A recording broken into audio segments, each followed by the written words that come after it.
Sendai, where these images first caught the powerful tsunami roaring ashore. On the ground as we try to get closer to the coastline, evidence of a city still on edge, buildings still smoldering, an oil refinery fire is still raging. Washed out roads are making it difficult for firefighters to put it out. Emergency vehicles raced out of the tsunami zone.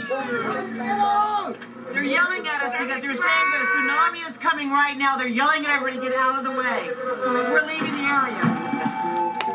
After more than 1,000 aftershocks, there have been many of these warnings. Have you had subsequent tsunamis? Even the emergency crews have lost count.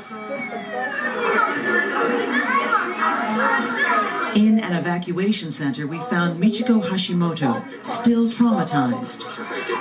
She told us her mind won't let her remember most of it, except running. These families had 40 minutes to get to safety after the quake, but even this evacuation center, a mile and a half from the coastline, was swallowed in the tsunami, 5 feet high. 82-year-old Tomoko said she was frightened. Even the cars in the parking lot were floating. More than 1,200 people crowded at this one shelter alone, where officials are taking down names, trying to verify just how many are missing. Most of the victims from neighborhoods bordered by 2 waterways. Is this where the 500 and 600 houses are that are completely damaged? The wave moved entire houses, dumping them alongside a river. Families trying to stay informed as the government broadcasts a message that the people will be safe. You've been here for 4 days? 3 days? But even among people who fear they've lost everything, is everyone in your family okay? There are those counting their blessings, putting on a brave face, focused on a future that is hard to foresee. On Japan's northeastern shore, whole villages and towns have been literally washed away. Alex Thompson of Britain's Channel 4 traveled to perhaps one of the worst hit. The offshore islands and the beaches were renowned. Minamisanriki itself famed for its festivals across the calendar. Now, one date, Friday, March the 11th, 2011. The day Minamisanriki was obliterated. The destruction here, they say, worse than anywhere else in Japan. 95% of the town gone. And all by a huge tsunami of 30 or 40 feet. It ploughed over the roofs of these 4-story tower blocks. After miles of country unaffected by earthquakes, you come to it with immediate effect. Past the police checkpoint, and the silence strikes you. Kites and buzzards quarter the rubble. And yet another body, quietly removed with whatever dignity an old blanket can provide. Squads of police continue the retrieval process, but hardly anybody here appeared to be looking for survivors. As if this town hasn't suffered enough. It's frankly, well, the pictures tell their own story. It's pulverized, and right now we're being told to get out because they're saying there's another tsunami alert. So as you can see, we've got to go. Between such alarms, they wander back during the day.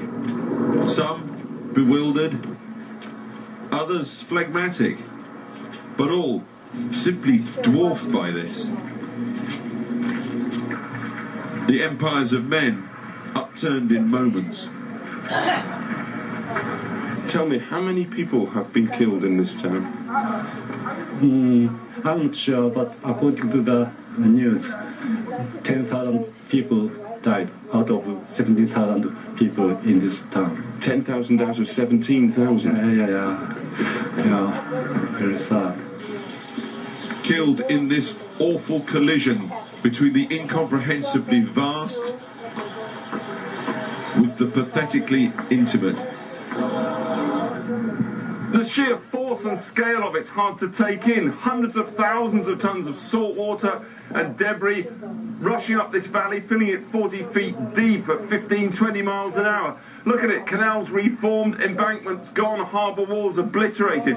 Where I'm standing now, look at that. It's over a mile and a half inland from the harbour and the distant sea way down there, also obliterated. And when you go this way, you look up the valley, look at that, up past the old telecommunications building and round the bend. And the debris goes on round that bend for at least another mile.